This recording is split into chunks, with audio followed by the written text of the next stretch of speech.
Hello. I'm trying to make this video so that I can show you how we can develop a questionnaire in Kobo Toolbox. All right, we are going to start from the very beginning. We'll be using a different questionnaire than the one we were using last time. So I'm hoping after this video, you get to see how you can develop a questionnaire from start to the end. And okay, let me just show you the questionnaire which I'm using right now.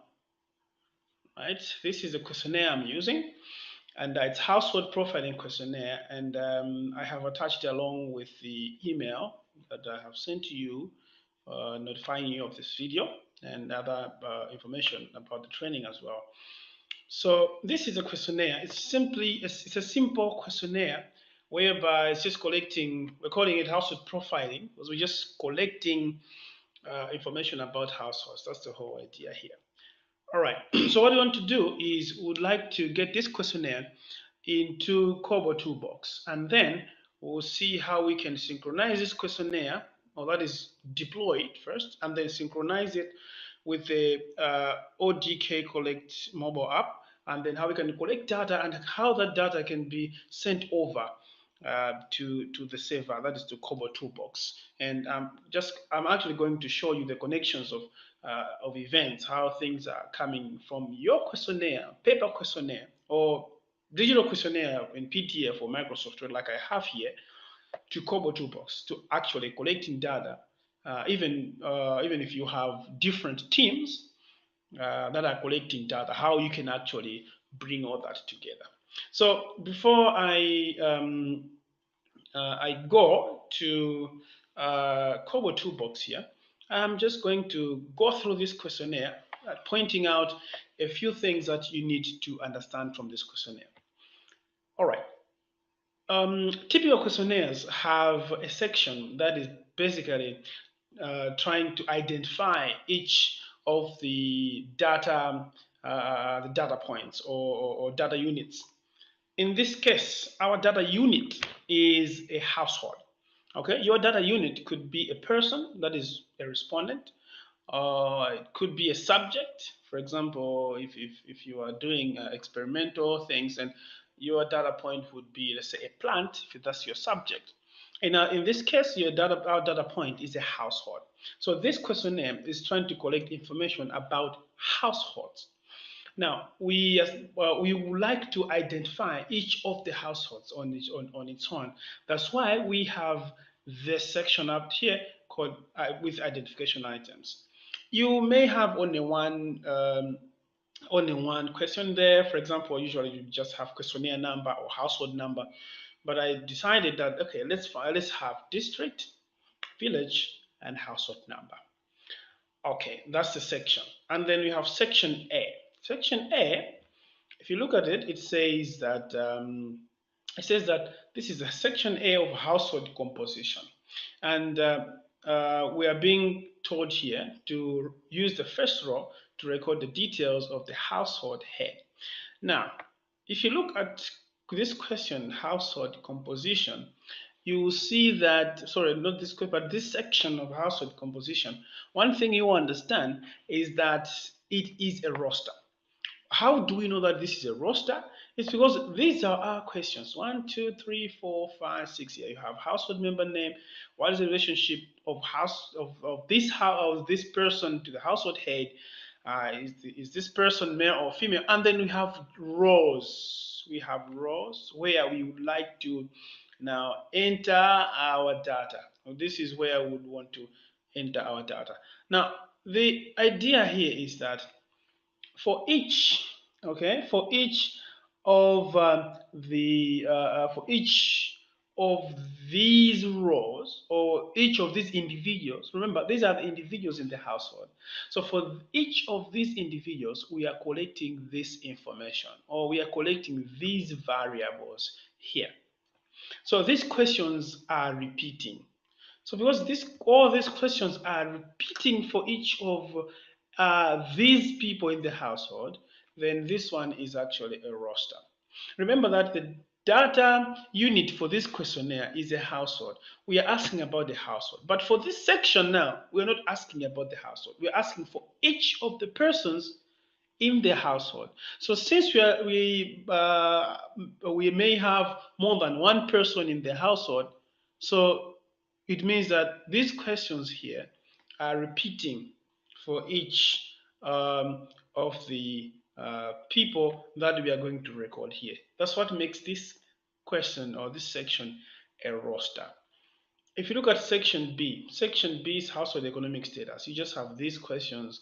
How many people live in the household? We are now straight back to asking about the household in general. So how many people live in the household? Of this, how many actively contribute to the income of the family? Which of the following are your household sources of income? And you have all these here. How much income did you get from the sources last year? And you have all these other questions. And then you have all these other questions. And then we have I will now ask you about the items in your home and their values. So you have different items, how many available for each of the item, and the current total value of each of the items. And then we have this housing section where you're talking about how many rooms does your house have, how does your household dispose refuse, and so on. And we only have four questions in that section, and that's the end of the questionnaire.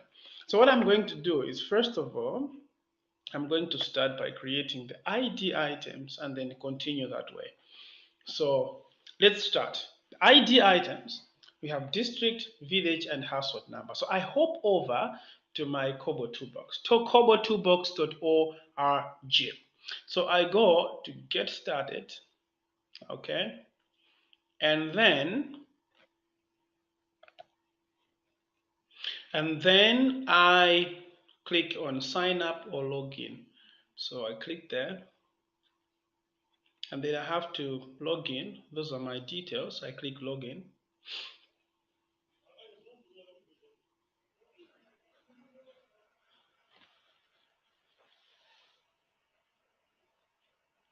And here I am with my questionnaires. Now, like I said last time when we met, we have this section. The first section here, which is highlighted, as you can see, is now form projects. These are the form projects. I have 1, 2, 3, 4 form projects that have been deployed. And then I have this one, which is just draft. In other words, it hasn't been deployed yet. And then I have this section which is the library, where I can save questions. And then you have this section, which is now the aggregator. In other words, where the data resides when we deploy these questions. Okay, I'm just going to go straight to creating my new form. So to create my new form, I click on new and new form. And this screen comes up, and I have to write the name of the form. So the name of this form is simply going to be household survey. I'll just call it household survey, just like that. Okay. Then I click create. Create. All right. Now here, when you click create, you have to make sure that this button tends to save. All right, so the create should go, and then you should have saved. That way, you are sure that things are working. In other words, the questionnaire has been created, and now when we make changes, we simply have to click save. Okay, so the next thing I have to do is go straight to creating questions. So I just come here and click this plus and type my first question, which is district. So I'll simply say district. Okay, district, and then add question. Here I just have to decide what type of variable is this. What way of capturing the information is it going to be? Is it going to be a select one? In other words, do I have values whereby the user or the one who is asking the question is going to select one of the options? Or is it select many? In other words, the user can select several items, okay, out of a list of items. That is, if the question is actually multiple response question. Is it a text variable? In other words, do you want people to just type in text? Okay, this is especially when you have names. Is it a number? Is it wanting a number whereby people will just put a number? For example, in household income, that's going to be a number. Specifically, not household income, because if household income is going to have decimals, then we are going to say it's a decimal variable. But if it's a discrete number, for example, number of people in the household, um, and so on, then you would say that's a number. But if it's a household income, anything that has to do with income, anything that can have decimal points, then you say that's a decimal. Decimal. If it's a debt, and there you are. If it's time, there you are. If it's asking for both date and time, here you are. And then if you want to record GPS, here you are. And a note there, GPS collects both, actually three things. It collects your latitude, longitude, and altitude. So you don't have to create two different or three different fields. Once you select GPS, then there you have it. It's just going to collect GPS. If you want to capture a photo, this is where to go. If you want to capture an audio, this is where to go, and so on. All right, we have gone through this, and you have a guide which can take you through explanations of all these data types. If you think about district, okay, I guess it would be good for us to, since one person can only be in one district, so that would be a select one. But then, why I've chosen select one instead of having people to type the text is because typing text could give you different things. In the case that people would if someone says Chihuahua and someone says Chihuahua, and you tabulate that, or you conduct some analysis, it will come up like as if those two districts are not the same. So that might bring you problems in statistics. So it's best that you pass or you provide the list of options. So I click select one right there, and there it gives me these boxes where I have to add my items. So for example, in district, I have Chihuahua here. And then I have Sanje.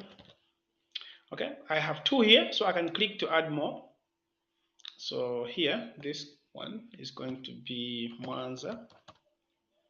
This one is going to be Blanta. This is going to be Cholo. And then Chiradzulu. And then Molanje. All right, I'm just going to leave it here. Now, I recommend this data, if you want it at a certain point to analyze it in SPSS, I'll recommend for the values, you come here and you replace the values. I'm just double clicking and typing my number. Double clicking, all right, sorry, double click and type the number, just like that. Double click and type the number. As fast as that. Make sure you're double clicking the text like that. Double click, type the number. Double click, type the number.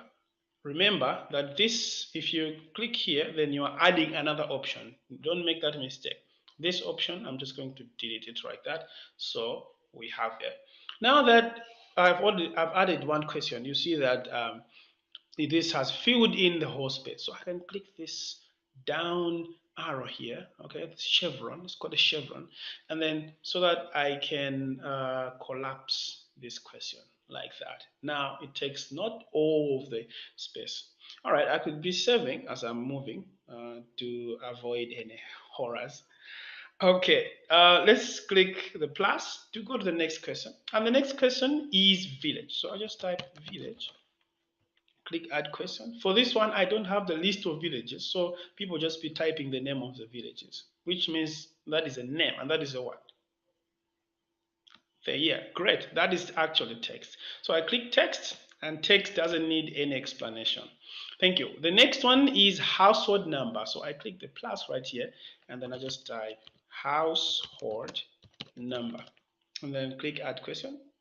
I have to decide, is it a number or is it a decimal? These are households. So it will be number one, number two, we know decimal. So this is simply a number, and number doesn't need any explanation. Now, that means I have 3 questions. I'm just going to save again. Okay, I have 3 questions in here, which means I'm good. And I have finished the section for ID items. Now, watch what I do next. Once I've finished the section of ID items, what I want is I would like to group this.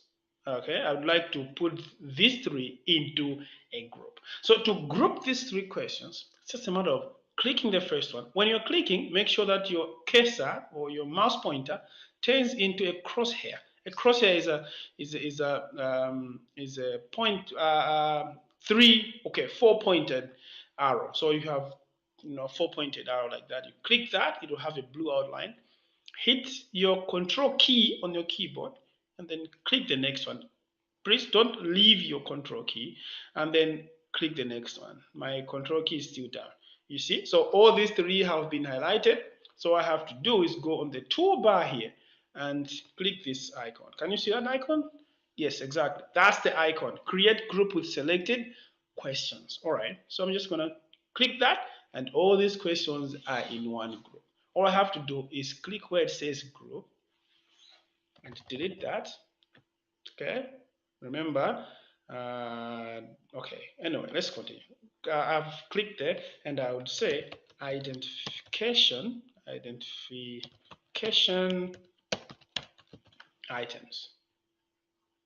Identification items. I would say identification section. Actually, let's say that it's identification section. You see that?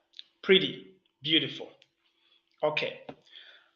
Right. So before I continue, I want to show you something. That when I point here, I have 2 pluses. The first plus looks like it's outside of the group, and the other plus is actually inside of the group. If I click this plus, I am going to add a question inside of this group. If I click the other one, the outer one, then I'm going to add a question outside of the group.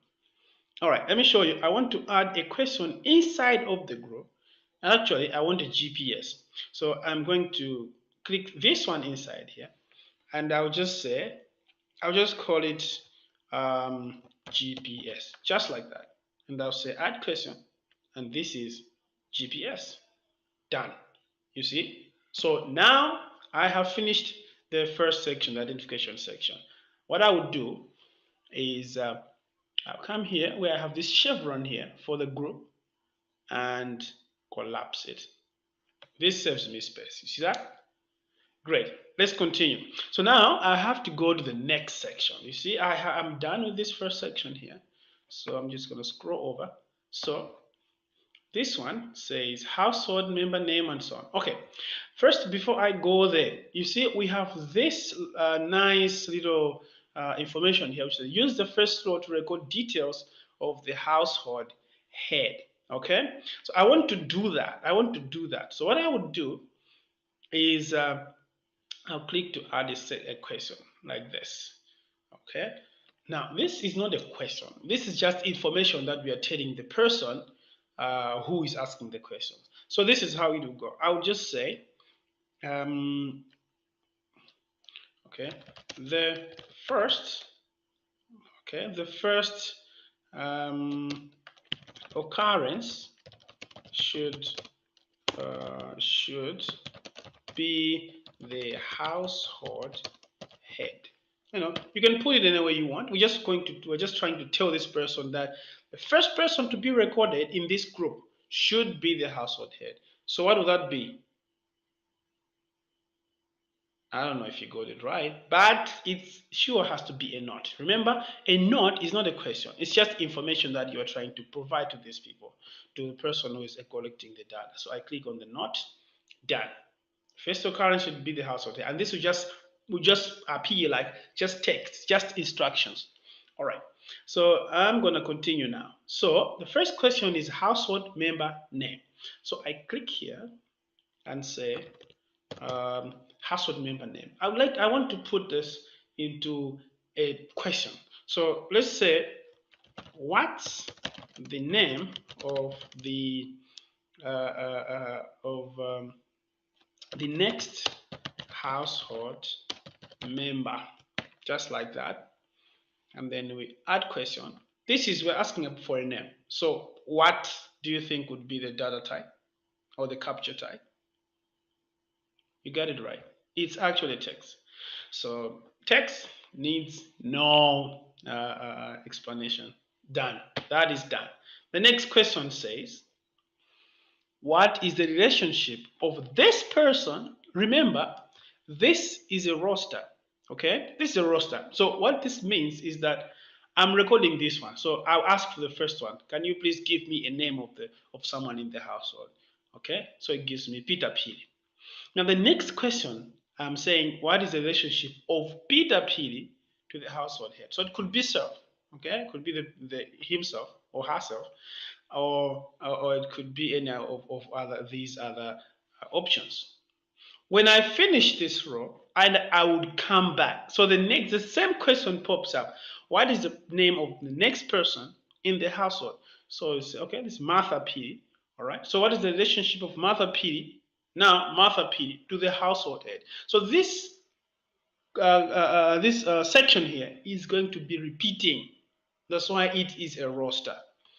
Okay, let's continue. So I'm going back to Kobo Toolbox. So I'm saying that I would like to ask this question. What is the relationship of this person to the household head?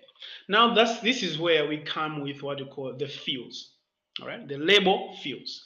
The label fields, in other words, would like to get the value that has been answered or that has been inputted here, where it says what's the name of the next household member, and grab it and put it into the next question. Okay, that's what we want to do. So we want to fill in this next question with the value of this question. Okay, so we are going to use the question referencing format in able to do that. Okay, question reference format, remember that? Dollar, open curly bracket, data column name, close curly bracket. That's what we want to do. Now, before I go ahead, I would have to, because I'll be capturing the data, the data column name of this question, I'll go to the settings. Okay, when I go to the settings here, this is the data column name of this question. I just think this is too much. This is a lot. So what I would do, if I go to the question, I'll see that this question household member name has been given a code of A1. So I'm just going to use this code A1 here as the data column name of that question. So I don't have problems calling this question to appear here. Okay. So what I'm going to do is I'm just going to say, okay, this is A1. This is A1, just like that. And I'll close this. Okay. So what will happen is, because that's a data column name, then I can say, what is the relationship of $A1 to the household head? So I click the plus. I will say, what is the relationship of dollar, open curly bracket, A1, close curly bracket. Remember, A1 is this question here. So it's going to grab the value from there and just put it here. So if you have, what is the name of the next household member? Peter Pili. Then here, there will be Peter Pili replaced. So of Peter Pili to the household head. Question mark. I add this question. If you look at this question, you see that it has a list of options and you can only select one, which means you get it. It's a select one. We are moving nicely here. Great. So what are the options? The options you have self, spouse, child. Let's put those. You have self, okay, spouse, and child. Continuing. What do you have? Parent, sibling, grandparent, parent, sibling,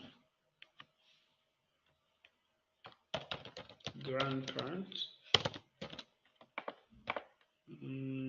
grandchild, daughter, son, no other relative,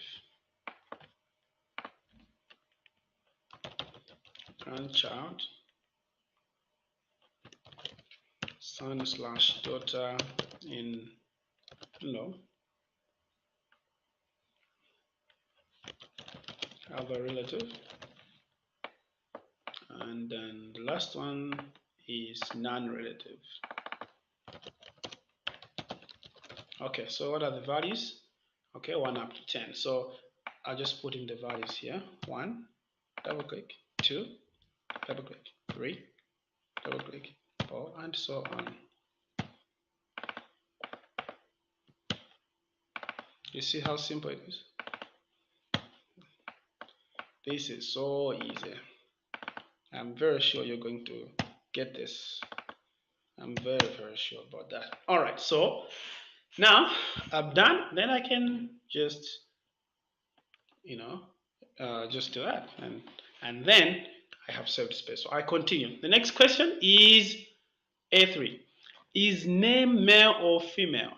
Okay, is name male or female? So this one was A2.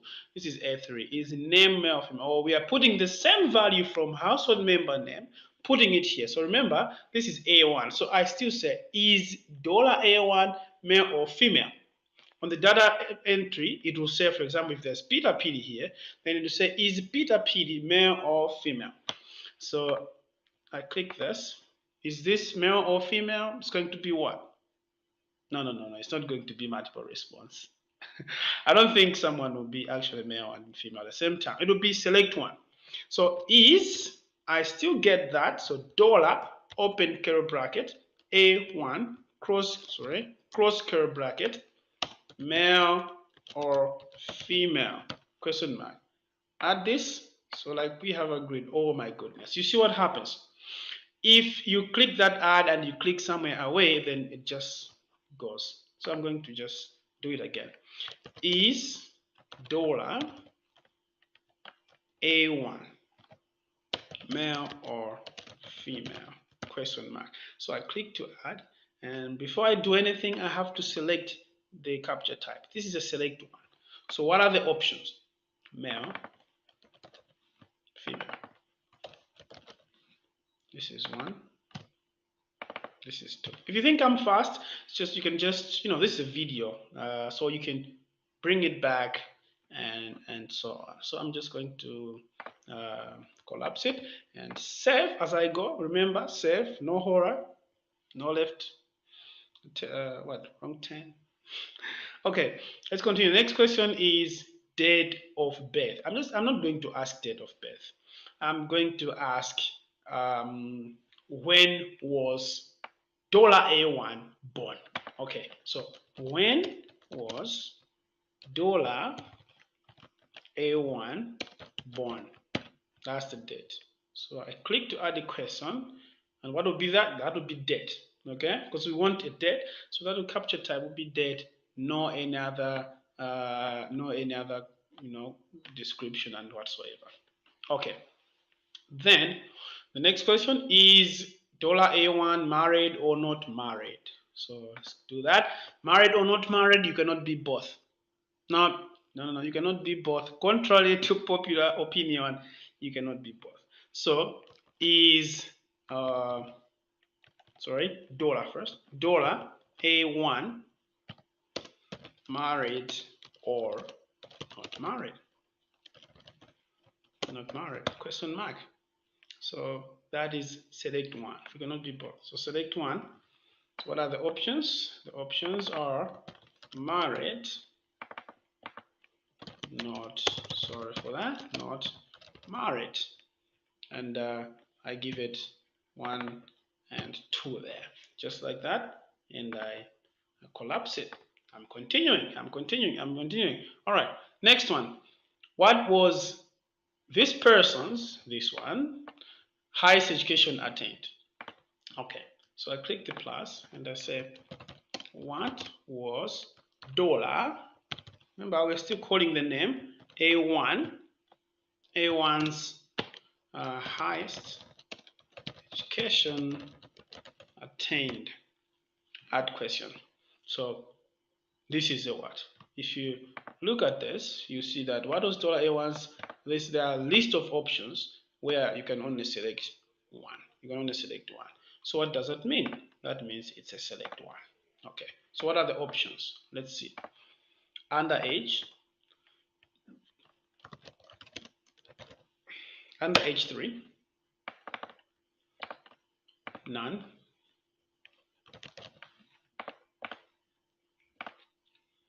PSOCE,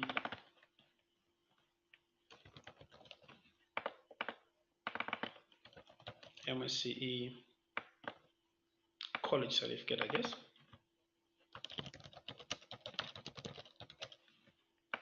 College diploma, bachelor's degree. I don't know what's bachelor about it. All right. Bachelor's degree, master's degree, and then doctorate degree and other. I don't know if you have other after doctorate degree. What other could it be? What other could there be? All right, now I'm going to add the values. 1, 2, 3, 4, 5, 6, 7. Is it like that? I don't think so. There's 9901. Okay, so this one is 99. So this one is 0. This is 1. Double click 2. Double click 3. Double click 4. Double click 5. Sorry, 5. Double click 6. Double click 7. Double click 8. I think that's where it ends. 8. Thank you. That ends. So I'm going to do the same thing. So I'm finished. I'm gonna click save here. So I have now finished creating questions for this group. So I want to group it. But before I group it, I need you to you agree with me that this first question here, not a question, this is a note. The next section or the first occurrence should be the household head. Okay, actually, let's add some things here. Just in the next section, I am going to ask you about you and those that live with you in the household. Okay, in the household, like that. Then I'm just going to say not the first occurrence should be the household head, like that. So you agree with me that this note here is not supposed to be repeated along with this. So we don't want for the next person in the next section, blah, blah, blah. And then for the second person in the next section. So I'm not going to put this in the same group as these other questions. Because when I put them in the same group, then it means that this question gets repeated along with these other questions. And that's not what I want. So what I'll do, I select the second one, all right? Okay, and then hit my control key on my keyboard, and I'm not leaving it. Click the next one, next one, next one, next one, next one. Let's see if we have the next one. No, we don't have. So right now you can see that all these have a blue outline, and I'm going to go on the toolbar again and click like that. So I've made a group, and I'm going to call this group household composition, like that. You see, now this question is outside, because now what will happen is in the next section I'm going to ask you about blah blah blah blah, then the section now starts.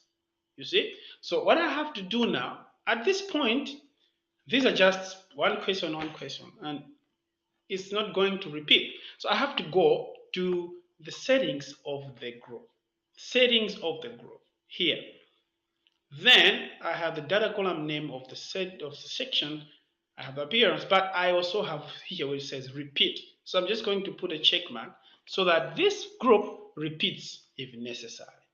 We only do this if the group is a roster.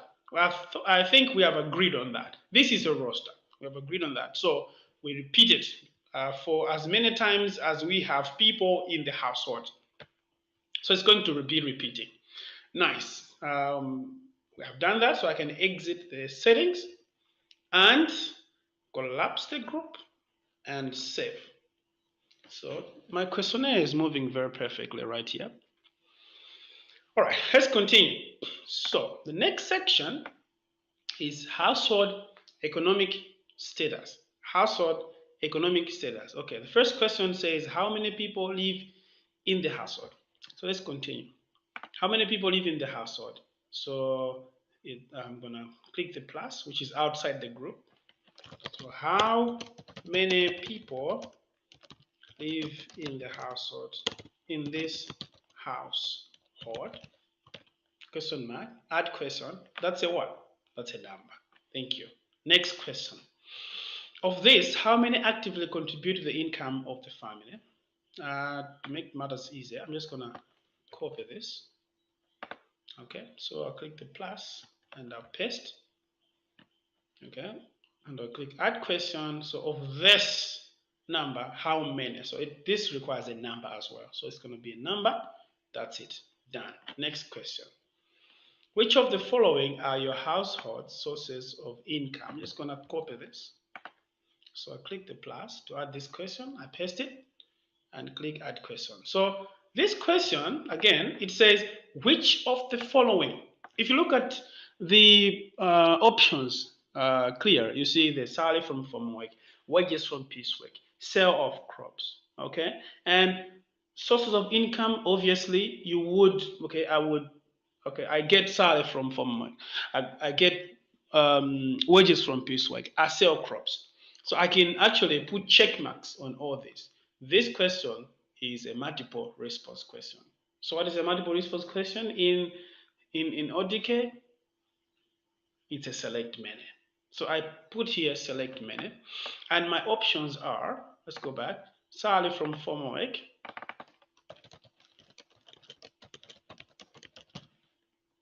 the next one, sorry, next one is wages from piecework,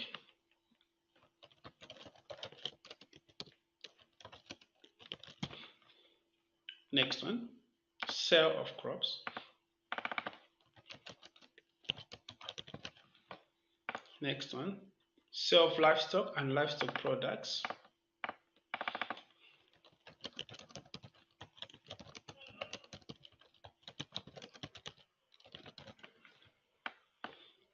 I think we got next one is pension. I'm just gonna add my values here: 1, 2, 3, 4, and 5. Done. So I close that like so. The next question is how much income did you get from these sources last year? So if you look at this question, this is not one question because you have different sources and there's going to be amounts for each of the sources. Okay, so we're asking for amounts for each of these sources. So what will happen is I'll actually expand this question so it sounds how much income did you get from salary from work? Okay, so I'm just gonna copy the starting part. How much income did you get from salary from work? Amount. How much income did you get from wages from piecework? Amount. I cannot say this is one question because it's gonna be different answers for each of the items. I hope there we agree. Okay. So I click the plus. Okay, so how much income did you get from salary from formal work? This is last year. Add question. And this is gonna be a what? So salary from formal work, is it a number?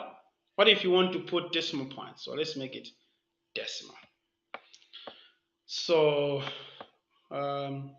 just to show you, I can actually just, instead of creating new questions again, I can just duplicate this one. Remember, it's almost the same kind. So the next one is wages from piecework. So it's almost the same kind. So I can duplicate the first one. Okay? So if I duplicate this, I have a question like this, the same one. So how much income did you get from what? So from this time it's from wages from piecework. This is wages from piecework. So I'm just gonna come here and I'm going to from wages from piecework. I hope you got that. Did you get that? How much income did you get from salary from work? Now, how much income did you get from wages from piecework last year? You see, all these are the same. You see this here, 1.0? This is just telling you that this is a decimal. I'm adding the next one, sale of crops. So, same kind of question. So I just duplicate the question. Then I click here. I would delete this from what? So this time around, it's from sale of crops. How much income did you get from sale of crops last year? It's going on well. Next one, sale of livestock and livestock products. I do the same. I simply duplicate this question and click here. Delete this part. From what? This time is from sale of livestock and livestock products. You see that? Great. So duplicate this question for the last time, and this is pension. I'm not going to copy it. This is just a little. Now this time I click here on the label and say from what? From pension last year. Done. Done. This is how easy it gets. This is how easy it gets. You see that? Okay. Now we are on to this other question here. See, we are on to this other question. Now, this question has labels here. This question says, I will now ask you about the items in your home and their values. I want you to look at this question very carefully. Yes, you might be thinking, yeah, this is actually a roster. The problem with this one is that we have labels on the left-hand side. And if we make this a roster, we will lose these labels. And we won't know that for the first one, we're talking about beds. For the next one, we're talking about radios. For the other one, we're talking about, we won't be able to know that. Won't be able to know that. So how do we deal with that? Okay, what we can do is we could simply flatten this table into a list. Do you know how to flatten a table into a list? Kind of like how we were doing with matrices. Remember matrices in mathematics? What do? We say this multiplied by that, this multiplied by that. Remember that? I think I'm right. But that's basically the whole idea. You say, how many beds are available? What's the total current value of beds? Then again, how many radios are available? Then current total value of radios. How many TVs available? Then current total value of TV. All those are going to be different variables. I know it's a mouthful, but it's necessary. It actually aids you as you're asking the questions even. So it's actually a good way of doing this. Okay, it's actually a very good way of doing what we are doing right now. Okay. Okay, so let's use that. Okay, let's use that. So how many, we're starting with this beds. There's radio, TV, bicycle. So we're going to go there here. And then before I do this, I'm just going to put this. I will now ask you about the items in your home and their values. You think you know what this is going to be? I hope you know what this is going to be. This is now getting these people ready for the next section. So that's a what? That's a note. Thank you. You got it right. It's a note. All right. So I'm just going to put a note. This is a note that for the next section, I will ask you about the items in your home. Okay. I'll ask you of the items in your home. Great. So let's start the first item. First item is bed. How many available and the current total value? So I'll click plus and I'll say, how many beds do you have? How many beds do you have? I add this question, it's a number. It's a number. So next question is, what is the current total value of the beds? Other question? And this is a decimal. Why is it a decimal? It's money, it's money. May have tambalas, someone will tell you, for my beds, I think it's all of them are 10,355 quarter 50 tambala. Who would do that? We don't know, but it's possible. So let's continue. The next one is how many radios are variable. So how many radios do you have? This is what? This is a number.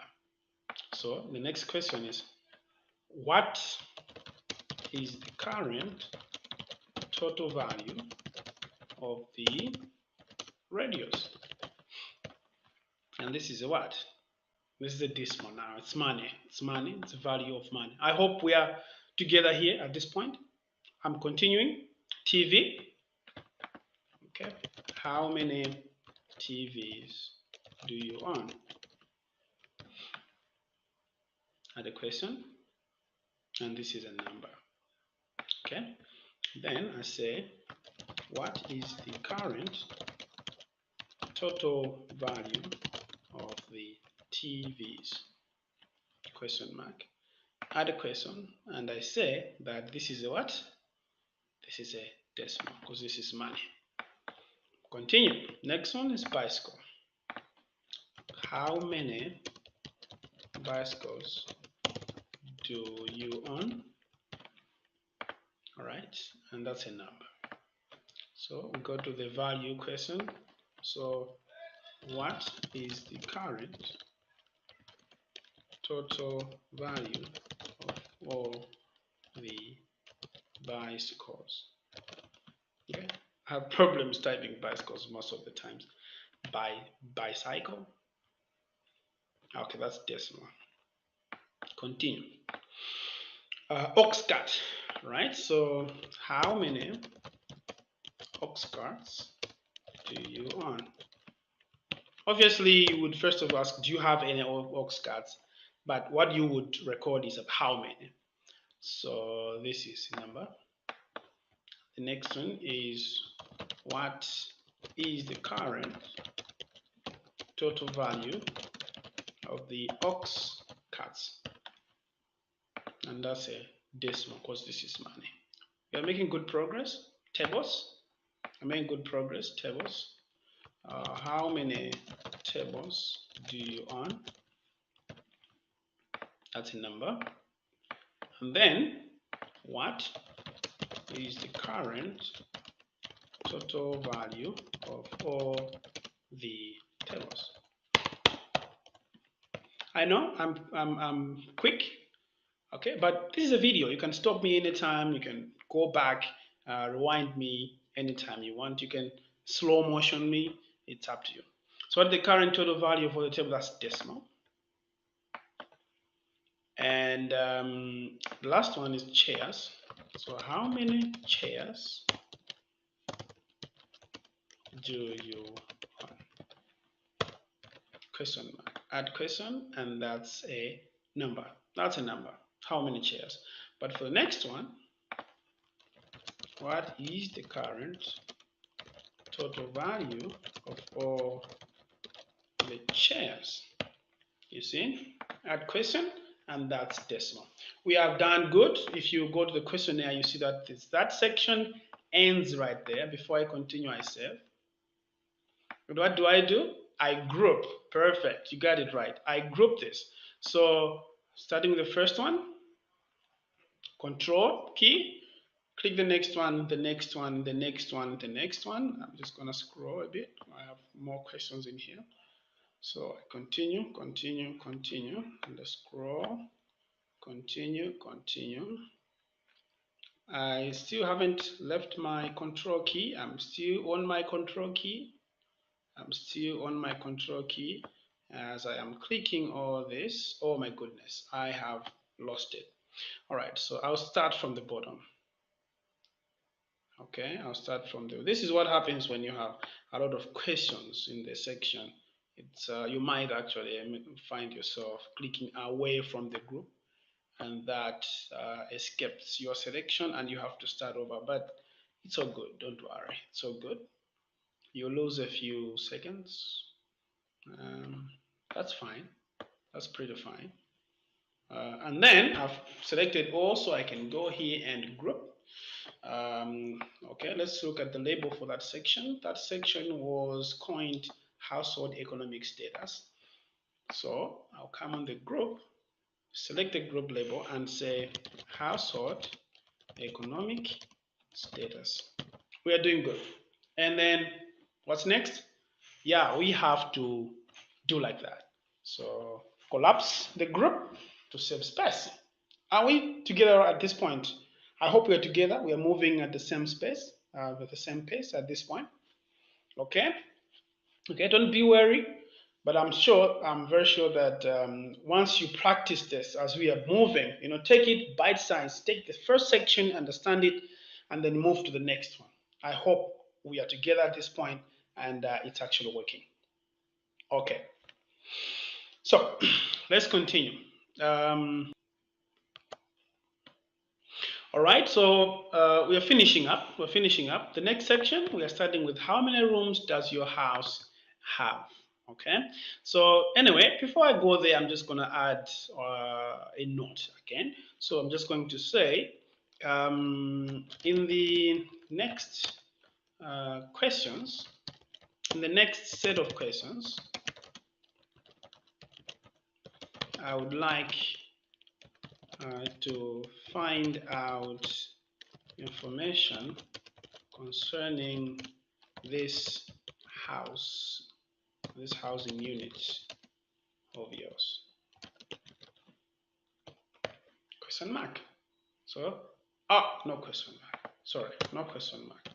That is just a note. So it's going to be, where is your note? Here. That's a note. So next question, for first question actually in that section is, how many rooms does your house have? So add, how many rooms does your house have? So that's what kind of that? That's a number, obviously. That's a number. Next question, how does your household dispose refuse? So how does your household dispose refuse? Okay. And if you look at this question perfectly, again, this is a list of options. This is a list of options. But out of the options, we have collected, public dump, and then you have other here, and then you have specify other. If person enters that other, then would like them to specify the other. So this specify other is going to be another question. Because now in this question, the person might answer other, and they would want to enter their value or their statement of the other kind of way in which they dispose of the refuse. So we need to take care of that. So this will be another question, because it's going to want to have another value apart from this one. So we are going to have to put this specify other as a different question. I hope you understand that. But for the original question, you have a list of what? Options. That makes it a what? A multiple response or a select one. But for this one, they have to select one. They have to select one. They have to select the main way in which they dispose refuse. So that's going to make it a select one. So I'm going to select that it's a select one. And then the options there, collected, public dump,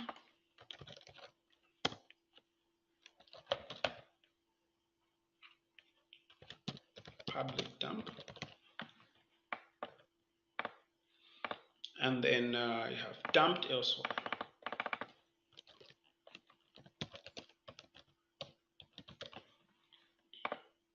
Continuing.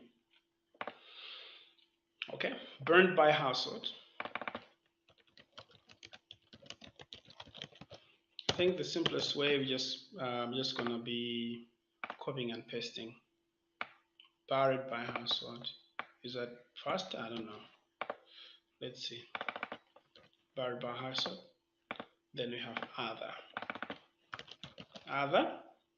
Okay, that's the end of it. I'm actually going to say 1, 2, 3, 4, 5, and 6. But I need a question where these people would have to select to specify other. Okay, I have to make this collapse it. I have to collapse this before I continue. So the other, I'll just do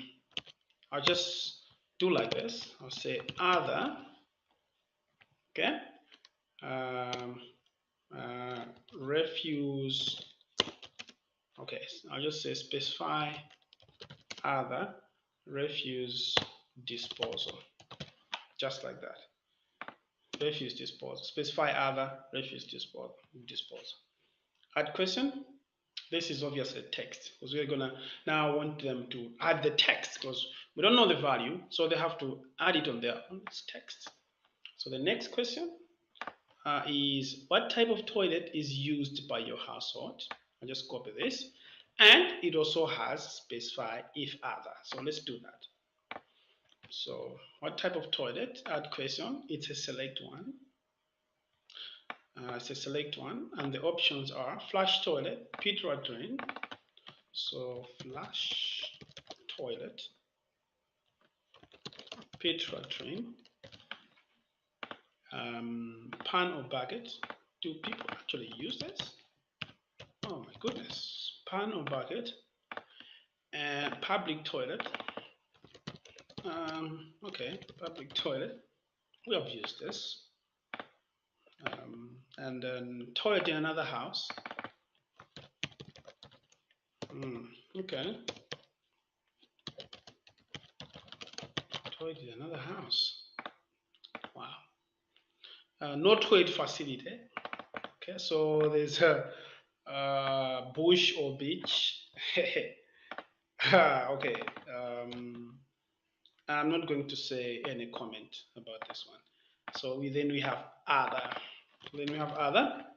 And just as usual, I'm just gonna add my values. Make it a habit to add the values, especially for SPSS, because it's gonna need some cleaning up to do when you bring it there. So adding the values helps it out. Okay, so there we have it, and we have the other.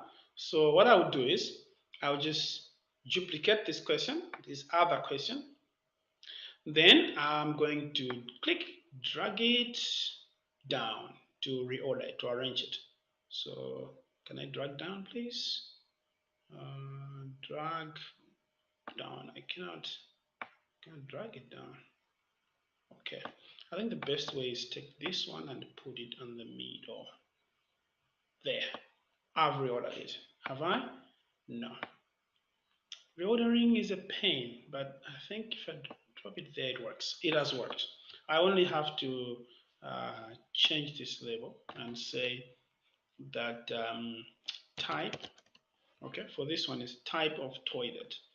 So I'm going to say type of toilet, not toilet, toilet. Okay, next question. What is the main construction? All right, what is the main construction of the floor? That's the last. Is it the last? No, we're gonna have other for the last one. So add question and it's select one as well. And what are the options? F mud bricks. I'm gonna just copy wood, and then we have stone there. Just keeping it in my head. Our heads are very small in RAM. I don't know. Are they just 256 KB? I have forgotten. You see, small RAM, very small RAM. So wood, stone, cement, or concrete. Stone.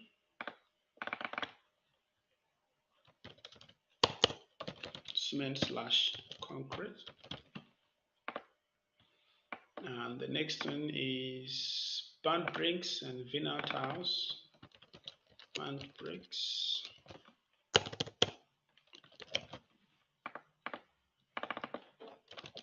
Vinyl tiles.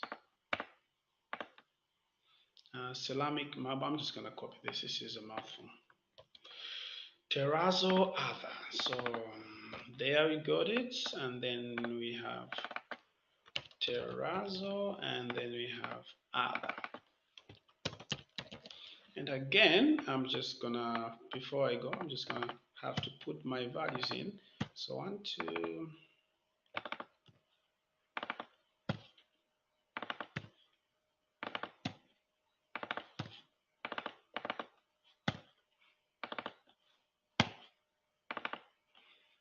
Okay, and then I think I have the other specifier now.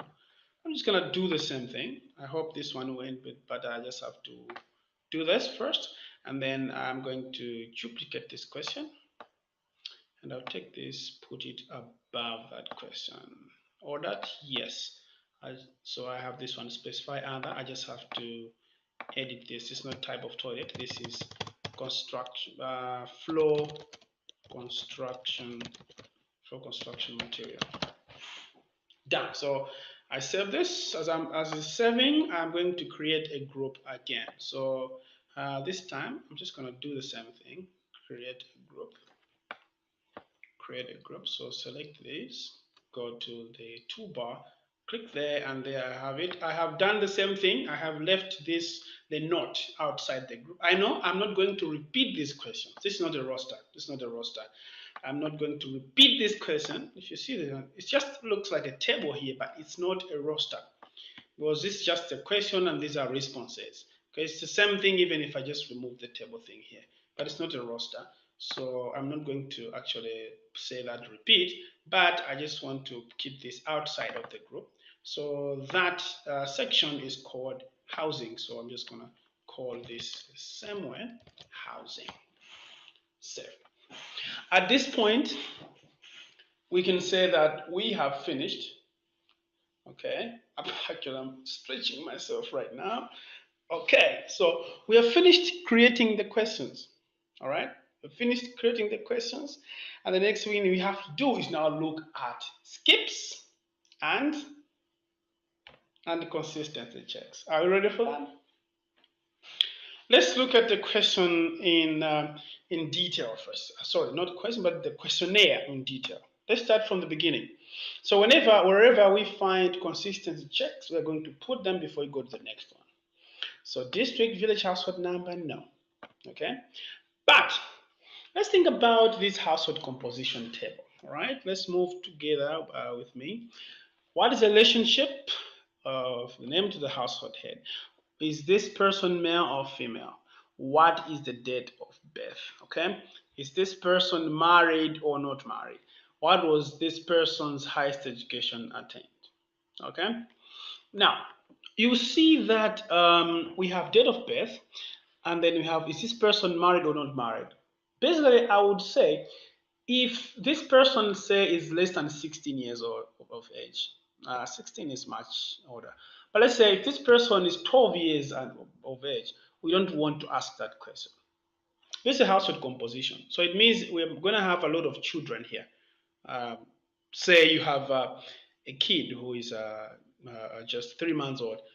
I don't think it's actually good to display this question of is this person married or not married. I don't think so. So we're going to have to create an item for age, okay? That is going to control, okay, so from date of birth, then age will be calculated, all right? And then that will control whether we ask about married or not married, and also highest education attained. I don't think we would ask someone, a kid who is, let's say, 5 years old about their education if we are starting at PSLCE, because PSLCE obviously it's maybe 10 years or above. That's when you would have PSLCE or equivalent. So let's create the age variable first. So the age variable is in section household composition. So I expand it, and then I look at when was this person born. Then I'll add in between here. You see, I have this in between here. I'll say how old is $A1. Remember the $A1? Remember that? If you don't remember, go back to the video and just reverse me and make me start speaking again. I'm not gonna be tired because I'm recorded at this point. So add question, and then how old is a number? Obviously, this is a number. Okay, so I have my age variable, how old. So I want this question, is this person married or not married? So the person is the person that we are entering at this point in time. We don't want to ask this question for someone who is less than, let's use less or equal to 12 years of age. Okay? So we don't, when this person is 12 years or less, we don't want to show whether this question of whether married or not married. I'm going to say that again. This question is this person married or not married. We don't want to show it if this person is not older than 12 years of age. In other words, if he or she is less than or equal to 12 years of age.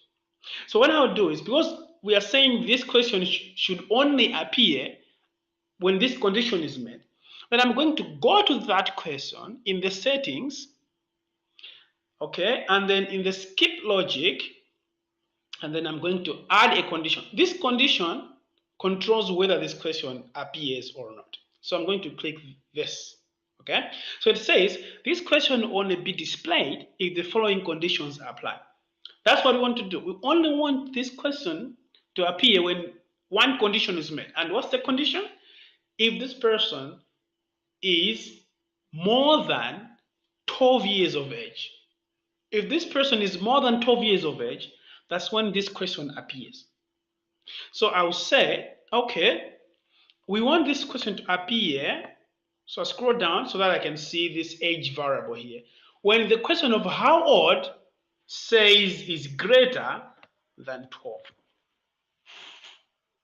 You see that? Okay. So that is it. So if this person is not 12 years older than 12 years, this question doesn't appear. So I'm going to exit, okay, the settings. I have added my skip. I want to do the same thing with this question. What was A1's highest education attained? I only want this question, because we're starting with PSLCE, so I only want this question to appear for anyone who is over 10 years of age. So I go to the settings of that question, then I go to skip logic, and I'm going to say add a condition. What is the condition? I want this question to only appear when, so I scroll down, I still want this question of how old, when this question of how old is greater than 10. Okay, so you don't ask for children who are 11, 12, 13, and above. All right, so this question will only appear if this condition is met, if the age variable is over 10 years. So I'm done with that one. All right, let's still continue with it. So I'm finished with this one. So I'm continuing. I'll be adding skips. All right. If you look at now, we have how much income did you get from these sources? Okay, let's look at this question clearly. We have the first question, B3, which says, which of the following are your household's sources of income? All right.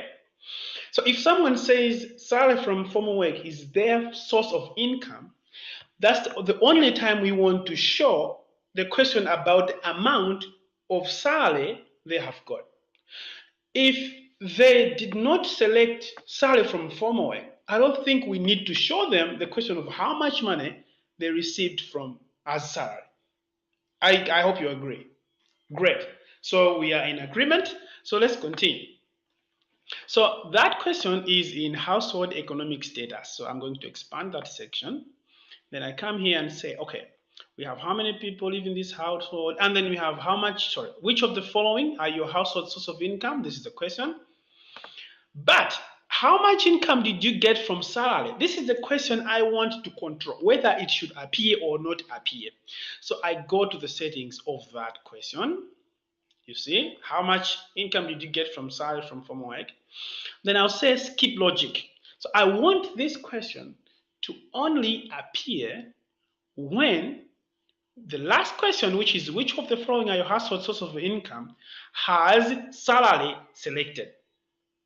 So I'll say add condition and select from the list the question. So the question that is being, the controlling question is this one. Which of the following are your household sources of income? So I want this question to appear only when the question, which of the following are your household sources of income, there was salary from former work selected. So equals salary from former work. You see that? So I close this. I'm going to do this again for this question, but this time, this question is how much income did you get from wages? So I want this wages question to only appear if the person selected wages as their source of income on the question, which of the following are your household sources of income? Agree? Great. We're doing good. So let's go to the settings of the question, wages, how much money from wages, and go to skip logic. And then you say add a condition. What will be the condition? The condition is such that this question, which of the following are your household source of income, was selected wages from piecework. I hope we are together. If you don't understand this part, go back, watch this again. I close this section. I want to do this again for the next question, which is how much income did you get from sale of livestock and livestock products last year? So I'll go to the settings of this question and to skip logic. Then I'll say I want this question to only appear, okay, add a condition, when the question of which of the following are your household sources of income, sale of livestock and livestock products has been selected. And by doing this, I just remember that I have skipped something. So this is a question of how much income did you get from livestock and livestock products, and I want this to appear when sale of livestock was selected. But then let me go back to sale of crops, which I think I skipped. I'm going to go to the settings of that question, skip logic. I'm going to add a condition. For sale of crops, we want this to appear only when the person has selected sale of crops as one of the sources of cash income. Then, so what's the question? Which of the following are your household sources of income? By now, you might have realized that the questions that are popping up on this list are the questions above this question. Because only the questions above this question can control this question. Because if we select a question that has not been entered yet, in other words, something that is after this question, then the skip is not valid at all. Okay, we want to evaluate something that has already been entered. So we want which of the following are your household sources of income? This question is about crops, so we are going to say sale of crops. So we want this question here of how much income did you get from sale of crops to only appear when which of the following are your household source of income says sale of crops. I hope you understand there. I think we have one last, which is pension. So I go to the question pension and to skip logic. On this one, we are saying this person should only answer this question if which of the following are your household sources of income is pension. When you do that, it means we are finished. Let me save. Let me actually click save so no horror happens. So there, I have done the skips. You see that? Exactly. So this is working well. This is working well. This is working perfectly well. Okay? It's working perfectly well. Okay. Now, I will now ask you about the items in your home and their values. So bed, you have how many available and current total value. And then you have radio. Now, think about it. If you ask someone, how many beds do you have? And they say 0. Do you really need to put the current total value? No, I don't think so. When someone tells you they don't have a bed, you don't want to ask them about current total value. So I want to do a skip on that too. So let's look at that question. Where is that question? How many beds do you have? This is okay. How many beds do you have? and the person says 0. So if the person says 0 on here, how many beds? We don't want this person to enter anything about what is the total current value of the beds. So what do? We go to the settings of this question and we say skip logic and we say add condition. Let's think about this. We are saying we want this question, what is the current total value of the beds, to only appear when beds is not 0. Okay, you could say when beds is greater than 0, same thing, all right, or something like that. But for this one, I'm just gonna preference. So this question only appears when how many beds do you have is greater than 0, or we could say is not 0. So it's the same thing. Which is the same thing? It's up to you. You can select is greater than 0, or you can say is not 0. It's up to you. I do the same thing with the next one. How many radios do you have? We don't want to ask the question of the total value of radios when the person just said he has 0 radios. So skip logic. I'm going to say this question only appears when how many radios do you have is not 0. Are we together here? Yes, we are together. Thank you very much. Now, next question. How many TVs do you own? How many TVs do you own? What is the total current value of the TVs? This question doesn't appear if the how many TVs is 0.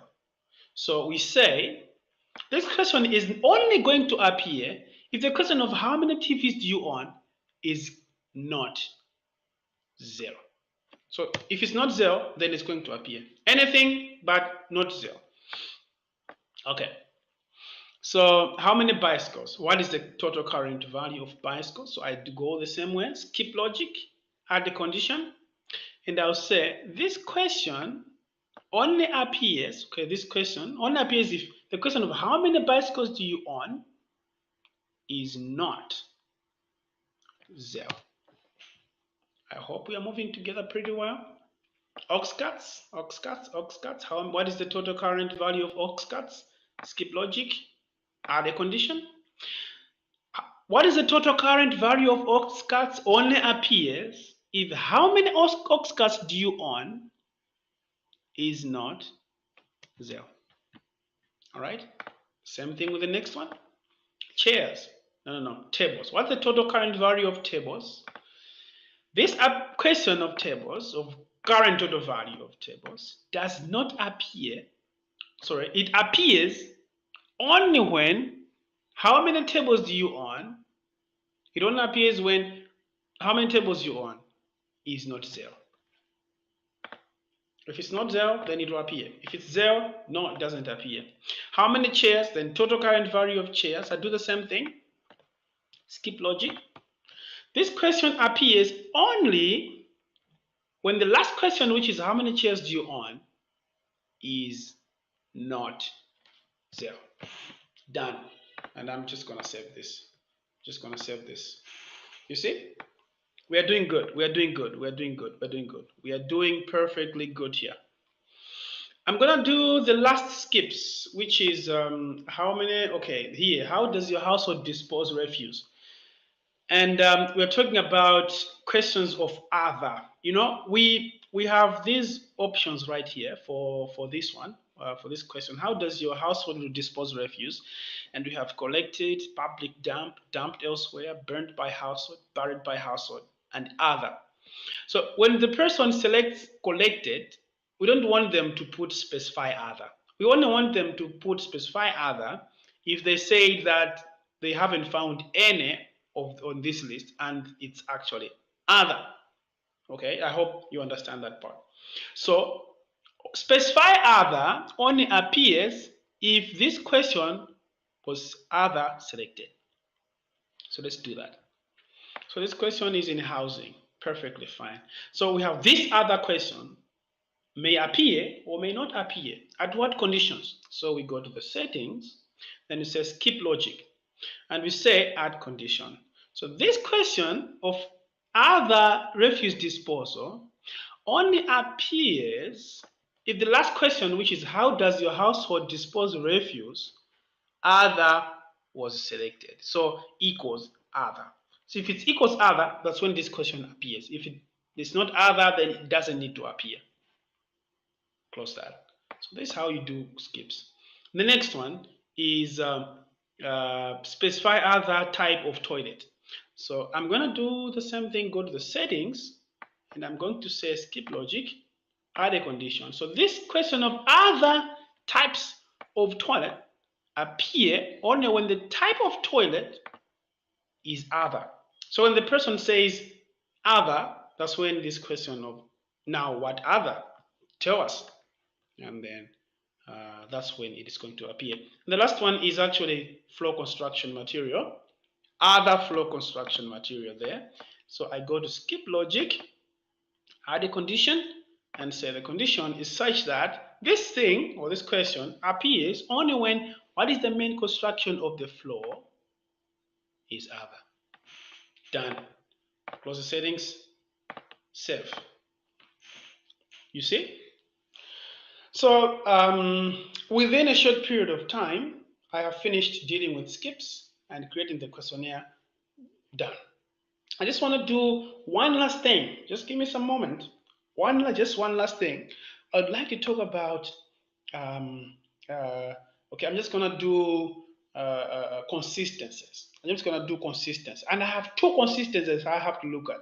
Okay, if you look at this questionnaire, the first consistency is of age.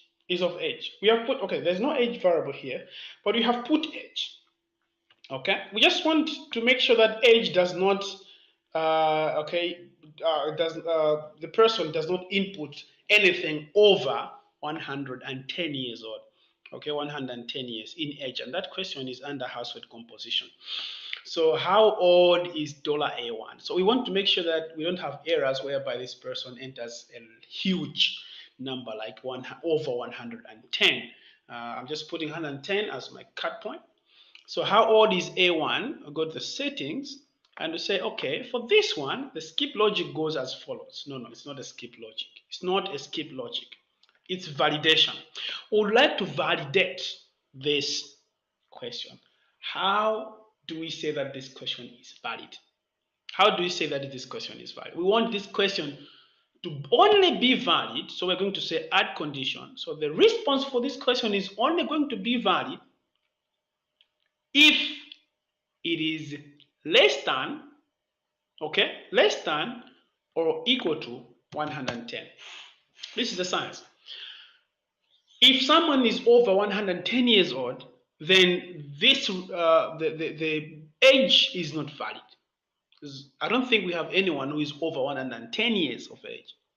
Okay, so basically we just want to control that someone would enter something that is way out of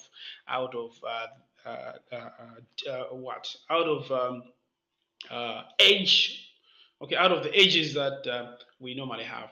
So this question is only valid when it's less than or equal to 110. Okay, so if it's greater than 110, then what should happen? We should flash an error message. We'll say invalid age. Please check and re-enter. Just like that. I hope you're going to be a good error message writer. You don't make people faint. Because I know some of you, you might be actually contemplating of putting something really, out of line. Like, are you drunk? Why are you putting something that is greater than 110 years? Are you drunk? All right. It's okay if you didn't laugh. Okay, so how old is $A1? We have said the validation criteria is such that this question is not over 110 years old, or 110 years. Okay, in that example, I was only using the value of that same variable. Let's talk about the last thing I want to talk about here, which is now here, where we have section B, questions B1 and B2. B1, we're asking about how many people live in the household. How many people live in the household? And then the next question says, of this, how many actively contribute to the income of the family? So I expect that if how many people in the household is, say there are 10 people in the household, I expect number of people who are actively economically active in the household is either 10, that is all the people, or less than 10, but not more than 10. But you know what? People who are, they have those tablets, they're in there flashing them, where they're, villagers, they're pompers. Okay, just some, not all. And they have forgotten that they're asking questions and they might just enter some number, or they want to put 10 and then accidentally they just put 100, for example. We want to control for that because we don't want to do other form of data cleaning after that. So what do? We want to restrain that this question B2, how many actively contribute to the income of the family, should at any point be equals or less than the number of people in the household. So how do we deal with that? Okay, this is how we do with that. I'm going to go to the section that is this is household economic status. So the first two questions, how many people live in this household? That's fine. So the person enters, okay, 10. Now the next question is, how many actively contribute to the income of the family? Now that's where I have things to do. So I go to my validation criteria, okay? And now, if you remember when we were entering the validation criteria for age, it did not ask us anything about another variable, okay? So if I go to add condition here, it's not going to help. It's not going to help because I want to evaluate what has been entered on of this with the previous question, which is how many people live in the household. So for this, I'm going to have to use manually enter your validation. And I've even just gave you, the syntax of the question referencing format here, which is actually a good thing to do. But because I'm going to need to refer to this question, I need to know the data column name of that question. So I'm just going to delete this and make it simple. So I'm just going to say, okay, HH number. I'm just going to give it as HH number. That's household number. People have number of people in the household, so that it's easily. And then I'll just copy it so that it's so easy to remember. Close it. So I go back. So I was just copying the data column name of how many people live in this household. So at this point, I want now to control this. Okay. So what do? I say manually enter your validation logic. Just give me a blank space here and it's just me and no one else, and I have to type that. So what do I want? I want this question, okay? I want the value of this question to not be anything greater than the last question. In other words, I want this question to be either equal or less to the last question. That's what I want. I want this question to be less or equal to the last question. So this in ODK is full stop. So this question less equal to the last question. What is the last question? Last question is dollar, open curly bracket. I'm going to paste HH number, close curly bracket. You see what has happened? So now this question shall always be less or equal. If it's greater, if the person has entered something greater than the last one, then we say that the number of economically active people, okay, active people cannot be greater, or let's say cannot exceed the total number of people in the household. Please, please, please. It doesn't matter whether this guy is actually drunk, but please is good. It's good to be humble and of good behavior. So please re-enter. Done. I save this. Voila. I've saved this, and trust me, we have finished. We have grouped our questions, we have done skip commands, and then we have done consistency checks. We have finished creating this questionnaire. Unless otherwise you want to add, for example, languages, which is going to need us to export this to Excel. But for this one, I'm not going to do that. So I'm just going to um, close. Before I close, you may want to check this. So if you were running along, just click this button here and check if everything is perfect. Check if everything is perfect. Right now, I'm just going to close. It's actually good as you develop it. Check if your skips are happening and so on.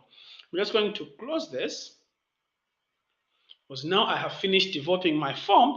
I have to deploy it. The next thing to do when you have finished developing your form is to deploy it. Okay, we want to deploy. So this is my form right now, and I just want to deploy it the way it is. It's actually good. We have 47 questions. I'm actually so good. So how do we deploy? When we are here, we just click this play button, deploy, and I click that, and I wait. Deployed form. That's it. So the form has been deployed. I wait until I am rerouted, redirected to this.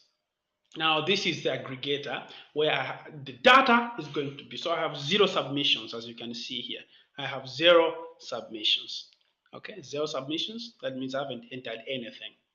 Before I go, I just want to tell you that we have project settings here. For example, I can turn off if I don't want to receive any submissions from any fonts. I can add some form files and so on. All right, so that's it. So okay, I can at this point I can share the project publicly if I want. I can share the data publicly so people can just come in without the passwords and enter if they want. I can share this project with other users as well. So okay, I just have to look for the users in Kobo Toolbox, and I can share with them. So I can add users here. But right now, that's not what I want to do. All what I want to do is now start collecting data.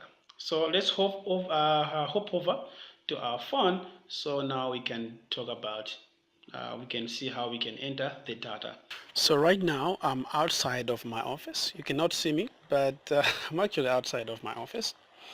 And what I want to do is I want to now try to enter some information, some data, and see if I can now get the same data in my server, in my account. Okay, so first thing you do is make sure that you have on this link, on this menu here, make sure you have gone to general settings, and on configure platform settings, make sure you have inputted your details of your Kobo Toolbox account, the username and the password which you used when you were creating your questionnaire. Next thing is I like to go to auto send and select that I'm going to auto send the data when Wi-Fi or mobile internet is available in my phone.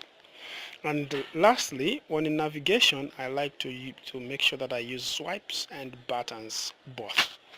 So make sure that those things are on. So I'm going to go back. So now what I need to do is to download the form that I deployed. To download it, I just have to go to get blank form. And then I'm going to wait so that it connects to the server. You see that it has listed all the forms that I have deployed. I'm just going to deselect all these and make sure I only have household service selected. I'll say get selected. Okay, so I'm gonna wait until it gets this form. Okay, so it's getting the form, and then the download is out, means it has got the form, which means now I can say fill blank form. Okay, so now go to household survey. The form is loading. Okay, so let's wait. The form has loaded. So this would be in the field now, and you are with a household, and then you have loaded the form. So I can navigate to district. So I can say, for example, this is Chikwawa. The village is Taba. household number, this is 1. GPS, now because I'm outside, I'll be able to collect a GPS without a problem. So let's wait until the GPS is located. Make sure you don't move or about. GPS recorded with 4.4 meters accuracy. That's good. Next, so in the next section, I'm going to ask you about you, and so you are reading out to the person, to the respondent. So next, this is now the roster, the repeating section. So add group. What's the name of this member of a household? So the first person is the head of the household, Peter Chira. Then what is the relationship itself? Is Peter Chira male or female? It's actually male. What's the date? So I can click 2016 and now type this is 1990 okay, sorry about that, 1990, so in January 14. Next, how old? Okay, for that time should be 26 years old. Peter children married? Yes, married. Education, MSCE. Add yes, add another group. What's the next member? Next member is Martha Chira. And the relationship, spouse, female, born the same year, 1990, July 4. How old? Should be 26, the same. Married, and MSCE as well. Want to add another one? Yeah, they have a little girl. The name is Joanna. Joanna Chira. Okay. So what's the relationship? It's a child. It's female. And so she's born last year. In July 5, which means only 1 year old. And look what happens. What was Joanna Chira's highest education attained? Underage. Okay. And the married question did not come. Want to add group? Not do or not do not add. So how many people live in this household? There are 3 people. This, how many actively contribute? If I say 4, okay, which is above 3, it's going to give me that error.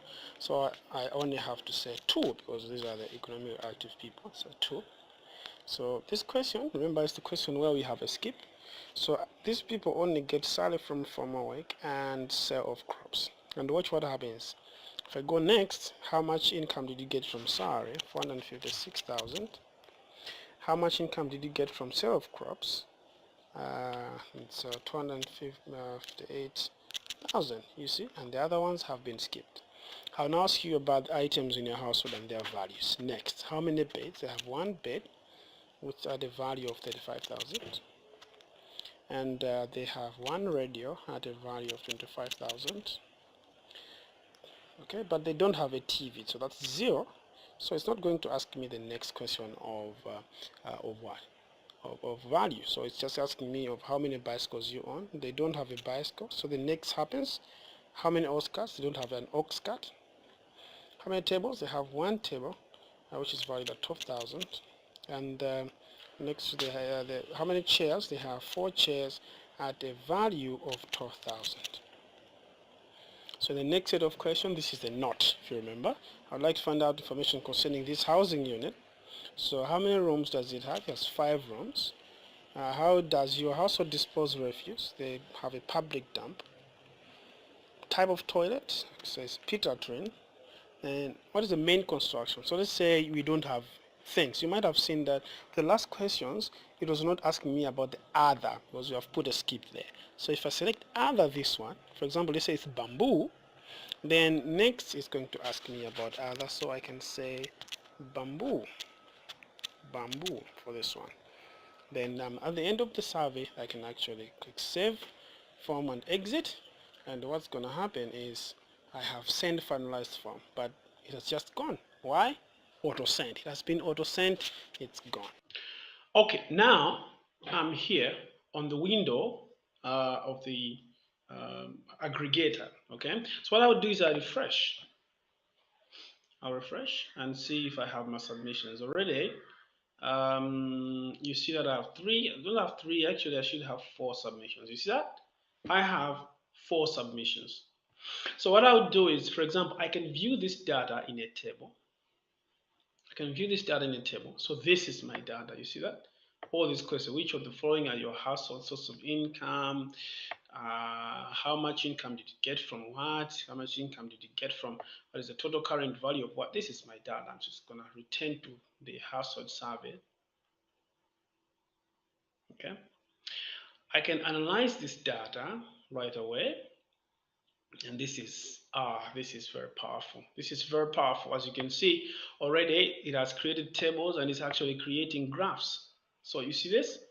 This is your page. This is GPS, and then you have here which of the following are your household source of income. Started from, you have all those graphs. It's gonna be very interesting when you do your own questionnaire right there. This is actually how it gets. So all people are from Chihuahua. We don't have anyone from the other districts because this is what I entered. Okay, you can go to household survey. Apart from that, what else can I do? So I can view this data on a map. I can view this data on a map, so I can wait a bit until the data loads. My data loads. You see that? This is my data. So let's see.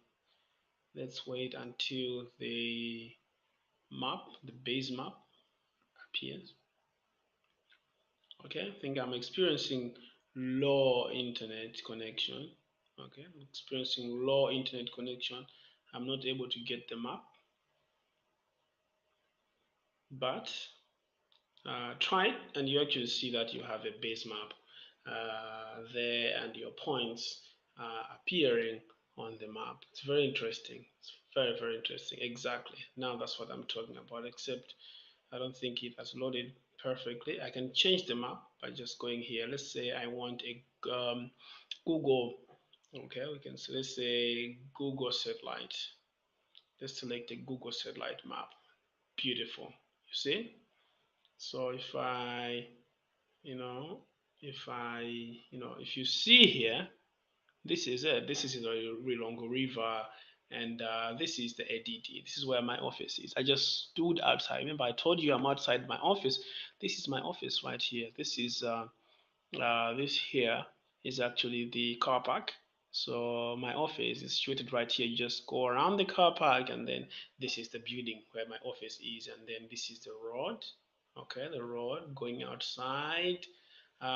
This is golf club, and then you go outside. This is supposed to be, I think, ESCOM.